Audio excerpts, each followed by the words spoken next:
Welcome back to my channel Priyanka dreams.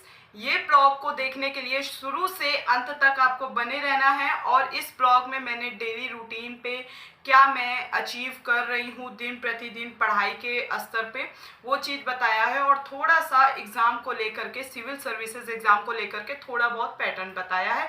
आप इसको blog को देखने के लिए शुरू से अंत तक बने रहें जिससे कि आपको एक एक चीज़ क्लियर हो। न्यू बिगनर जो नए स्टूडेंट हैं वो प्लीज़ मेरे चैनल से आके जुड़े क्योंकि उनको फ़ायदा होगा और क्या रूटीन होना चाहिए एक स्टूडेंट लाइफ का वो तक इस वीडियो में बताया जाएगा, इस ब्लॉग में बताया जाएगा और नए स्टूडेंट के लिए बहुत ही फ़ायदेमंद हमारा चैनल होने वाला है, हमारा ब्लॉग होने वाला है। तो अगर जिसको ये ब्लॉग अच्छा लगता है तो लाइक शेयर कमेंट ज़रूर करें और हाँ, चैनल में नए हैं तो चैनल को सब्सक्राइब करना बिल्कुल नहीं भूलेंगे।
लेखक हैं एस.के. पांडे। देखिए ये लिखा हुआ है और इस पुस्तक की खूबी एक है कि जैसे कि अब ये मान लीजिए हड़प्पा सभ्यता है, ठीक है, जैसे कि ये मैं दिखा रही हूँ हड़प्पा सभ्यता है। इसके जो टॉपिक पूरा ख़त्म होगा ना तो उसके बाद क्या होता है कि इस पुस्तक में ये चीज़ें थोड़ी अच्छी हैं कि पीटी बेस पे ऑप्शन लेवल पे लास्ट में टॉपिक के ख़त्म होते ही ये देखिए क्वेश्चन रहते हैं।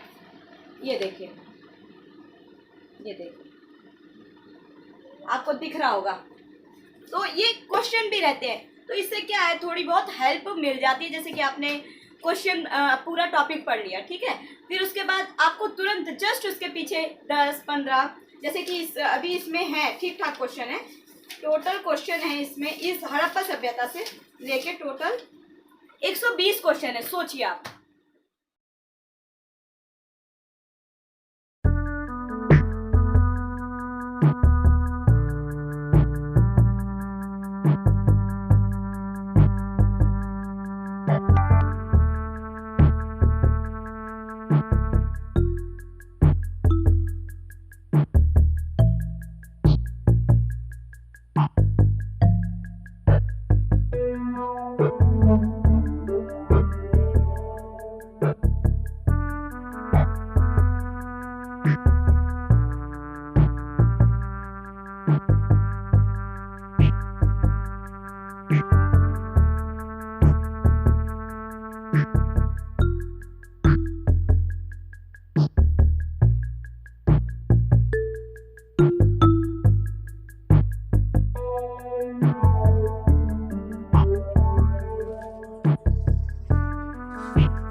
फर्स्ट बताया, देन दूसरी, फिर इसके बाद टेस्ट सीरीज है ज्योग्राफी सेकंड और 2 और बची हैं। 6 लेके आई थी मैं। जो इसकी पीटी की टेस्ट सीरीज है वो है एक मेडिवल इंडिया की है, ancient history, ancient Indian history, art and culture and medieval history. ये देखिए, आप देख सकते हैं। तो ये है, और एक आधुनिक भारत की है। ये सारे सब हिंदी मीडियम है, क्योंकि मेरा दोस्तों, जैसे कि मैंने पिछले ब्लॉग में आपको बताया था कि मैं यूपीएससी का सिलेबस के साथ साथ क्या क्या उसकी बेसिक एक क्राइटेरिया है वो मैं आपको बताऊंगी। जैसे कि प्रारंभिक परीक्षा में मैंने जनरल स्टडीज़ यानी सामान्य अध्ययन में बताया था, उसमें क्या क्या आता है, कहाँ कहाँ से आता है, ये देखते हैं।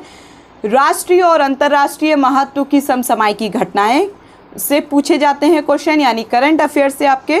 भारत का इतिहास और भारतीय राष्ट्रीय आंदोलन से क्वेश्चन होते हैं आपके। फिर आता है जो नेक्स्ट स्टेप है इसी में, भारत एवं विश्व भूगोल, भारत एवं विश्व का प्राकृतिक समाज आर्थिक भूगोल। फिर नेक्स्ट स्टेप है भारतीय राजतंत्र और शासन प्रणाली, शासन संविधान व्यवस्था, राजनीतिक प्रणाली, पंचायती राज, लोक नीति, अधिकारों संबंधी मुद्दे होते हैं, एंड आदि, यानी ETC और भी पूछे जा सकते हैं इसी सब्जेक्ट से रिलेटेड, यानी पॉलिटी से रिलेटेड। अब आता है नेक्स्ट स्टेप, आर्थिक और सामाजिक विकास, सतत विकास, गरीबी समावेशन, जनसांख्यिकी, सामाजिक क्षेत्र में की गई पहल आदि से क्वेश्चन पूछे जाते हैं। नेक्स्ट स्टेप है पर्यावरण, पर्यावरणीय पारिस्थितिकी, जैव विविधता और मौसम परिवर्तन संबंधी सामान्य मुद्दे जिनके लिए विषयगत विशेषज्ञता आवश्यकता नहीं है। फिर आता है लास्ट स्टेप सामान्य विज्ञान का, यानी फिजिक्स, केमिस्ट्री और बायोलॉजी से आपके क्वेश्चन पूछे जा सकते हैं। सी सेट में क्या आता है देखते हैं हम। पहला स्टेप है बोधगम्यता, यानी कॉम्प्रेंशन। फिर है संचार कौशल सहित अंतर्वैयक्तिकता कौशल, यानी इंटरपर्सनल स्किल्स इंक्लूडिंग कम्युनिकेशन। फिर आता है तार्किक कौशल एवं विश्लेषणात्मक क्षमता। नेक्स्ट स्टेप है निर्णय लेना और समस्या समाधान।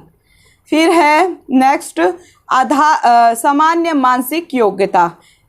फिर नेक्स्ट है आधारभूत संख्यानन, संख्याएं और उनके संबंध, विस्तार क्रम आदि। 10वीं कक्षा का स्तर, यानी रहता है आंकड़ों का निर्वाचन, चार्ट, ग्राफ, तालिका, आंकड़ों की पर्याप्तता आदि 10वीं कक्षा का स्तर होता है। ये प्रारंभिक परीक्षा का ये जितना सिलेबस था आता है दोनों एग्ज़ाम्स में, वो मैंने आपको क्लियर कर दिया। जब भी आप ये वीडियो देखेंगे तो कहते हैं ना स्लो मोशन में देख लीजिएगा। यहाँ जल्दी जल्दी मुझे बताना ज़रूरी भी था क्योंकि वीडियो बहुत बड़ी हो जाएगी। तो मैंने यहाँ जो मेरा फ़र्ज़ है सभी विद्यार्थियों के प्रति और अपने भी प्रति, यहाँ मैं रोज़ रिवीज़न करती हूँ। तो ये हाल कुछ ना कुछ नया टॉपिक जब भी आप इसका जो सिलेबस है पढ़ते हैं ना, जो सिलेक्ट हो गए उनसे भी आप पूछिए, जो सिलेक्ट नहीं हुए हैं अभी इसी फील्ड में हैं तैयारी कर रहे हैं उनसे भी पूछिए। जब भी आप सिलेबस पढ़ेंगे तो कुछ नया पॉइंट क्रिएट हो। मैंने बताया निबंध, जो निबंध का पोर्शन है फर्स्ट पेपर यानी GS का मुख्य परीक्षा में, तो निबंध आता है 250 अंक का।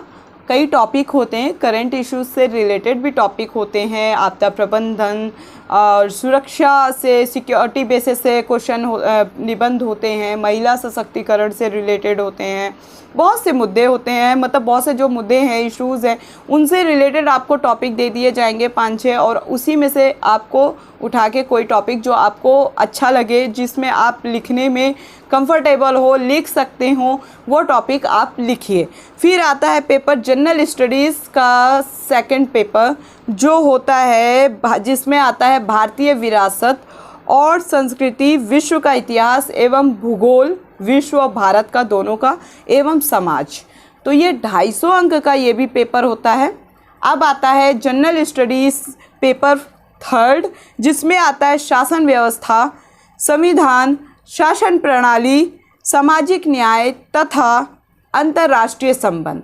ये भी पेपर होता है 250 अंक का। अब पेपर आता है जनरल स्टडीज़ का थर्ड पेपर, यानी तीसरा पेपर मुख्य परीक्षा में बता रही हूँ मैं, जिसमें आता है प्रौद्योगिकी, आर्थिक विकास, जैव विविधता, पर्यावरण, सुरक्षा, तथा आपदा प्रबंधन से रिलेटेड क्वेश्चन रहते हैं। ये भी 250 अंक का होता है।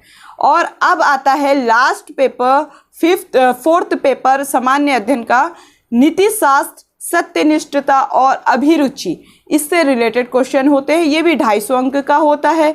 फिर पेपर 5th आता है जो आपका, वो वैकल्पिक विषय का होता है। आप जो भी है, इसमें मैं वैकल्पिक विषय भी हैं, कौन कौन से हैं मैं वो भी आपको बता दूंगी।